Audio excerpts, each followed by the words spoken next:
Establishment, اس کے لیے غیر جانبدار ہونا چاہیے. جب وہ غیر جانبدار نہیں ہوں گے، وہ ڈسکس ہوں گے، اس پر لوگ تبصرے کریں گے، اور یہ ان کے لیے کوئی فائدے کی بات نہیں ہے کہ وہ اپنا وزن اور اپنا زور کسی ایک پارٹی کے ساتھ شامل کرے. اور دانلی کا، کرپشن کا، خرید اور فروخت کی ساری ذمہ داری انہوں نے ایک آئینی ادارے پر ڈالی ہے.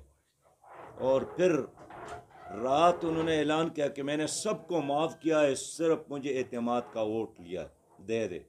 میں سمجھتا ہوں کہ انتہائی درجے تک اپنی اصولوں سے انحراف ہے، اپنے وعدوں سے انحراف ہے. جماعت اسلامی کی اصولی جماعت ہے، ہمارے تمام فیصلے مشاورت سے ہوتی ہے.